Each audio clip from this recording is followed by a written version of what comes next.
Indonesia dianggap sebagai salah satu negara Minat membaca masyarakat Indonesia ini masih terbilang Indonesia sangat rendah. menduduki peringkat 62 dari 70 negara dengan tingkat literasi terendah.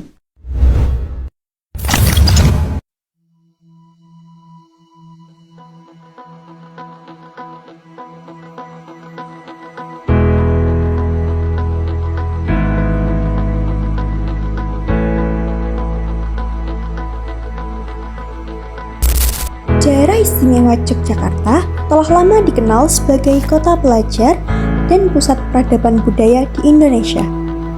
Sebagai daerah yang syarat nilai edukatif dan historis, DIY terus menunjukkan perkembangan positif dalam bidang literasi, salah satunya melalui penguatan peran perpustakaan sebagai garda terdepan dalam membangun masyarakat yang gemar membaca dan berpikir kritis.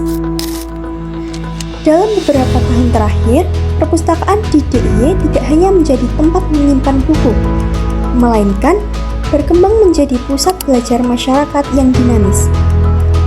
Dinas Perpustakaan dan Arsip Daerah DIY bersama perpustakaan kabupaten atau kota, sekolah, hingga komunitas literasi secara aktif mendorong inovasi layanan.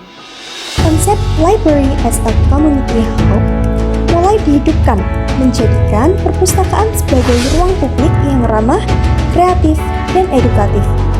Minat baca masyarakat Yogyakarta pun menunjukkan tren yang menggembirakan. Meskipun tantangan era digital cukup besar, semangat literasi tetap menyala melalui berbagai program seperti gelar buku, festival literasi, kampung literasi, hingga layanan perpustakaan keliling yang menjangkau daerah-daerah terpencil. Generasi muda terlibat aktif dalam kegiatan literasi digital, penulisan kreatif, dan diskusi buku membuktikan bahwa literasi tidak lagi sebatas kemampuan membaca dan menulis, melainkan mencakup kemampuan berpikir kritis dan memahami informasi secara mendalam.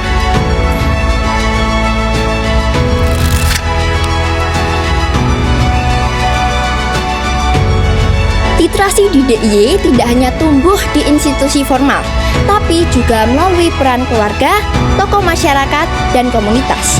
Banyak rumah baca mandiri yang tumbuh dari inisiatif warga, yang menjadi oase pengetahuan di tengah pemukiman. Hal ini menunjukkan bahwa semangat kegotong royongan dan kecintaan terhadap ilmu pengetahuan masih mengakar kuat di tengah masyarakat Yogyakarta.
Melalui kerjasama antara pemerintah, sekolah, dan komunitas, DIY telah membuktikan bahwa literasi adalah kunci pengembangan karakter dan kualitas sumber daya manusia. Dengan terus memperkuat budaya baca dan peran perpustakaan, Yogyakarta tak hanya menjadi warisan intelektual masa lalu, tapi juga menyiapkan generasi yang siap menyongsong masa depan dengan pengetahuan dan kesadaran kritis yang kokoh.